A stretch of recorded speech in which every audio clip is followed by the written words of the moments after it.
Holidays-nale, அது நம்ம GT Holidays தான். GT Holidays, South India's #1 travel brand.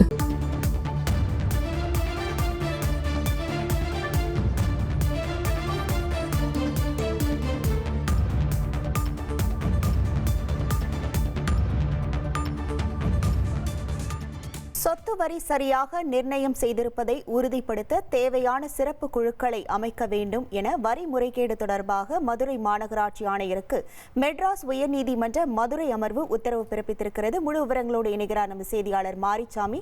வணக்கம் மாரிசாமி, இந்த வழக்கு தொடர்பாக என்னென்ன வாதங்கள் முன்வைக்கப்பட்டன, மேலும் இந்த உத்தரவு தொடர்பான முழு விவரங்கள்?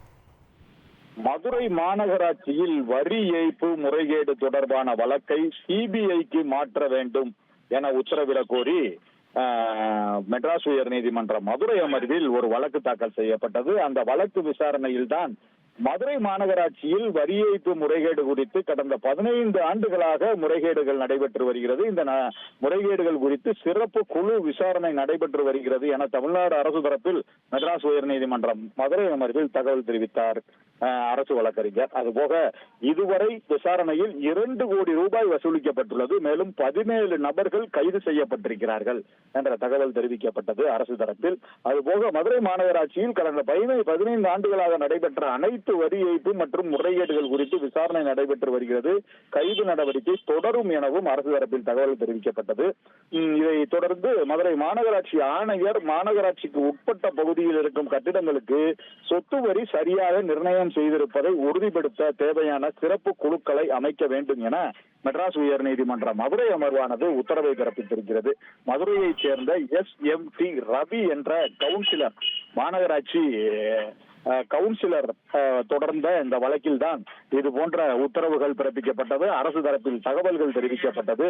இந்த வரி ஏய்ப்பு முறைகேடானது, அதாவது 150 கோடி ரூபாய் வரைக்கும் மதுரை மாநகராட்சியில் சொத்து வரி,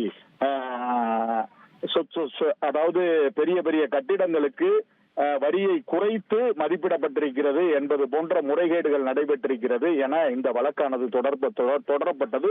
அந்த வழக்கு இன்று நீதிபதிகள் SM சுப்பிரமணியம், அருள்முருகன் ஆகியோர் கொண்ட அமர்வில் விசாரணைக்கு வந்த பொழுதுதான் அரசு தரப்பில் இது போன்ற தகவல்கள் தெரிவிக்கப்பட்டன.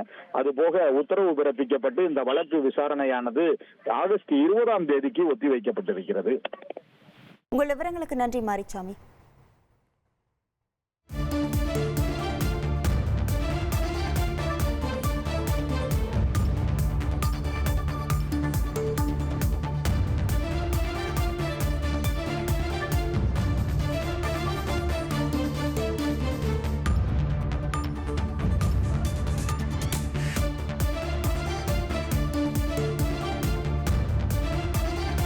Holidays-nale, அது நம்ம GT Holidays தான். GT Holidays, South India's #1 travel brand.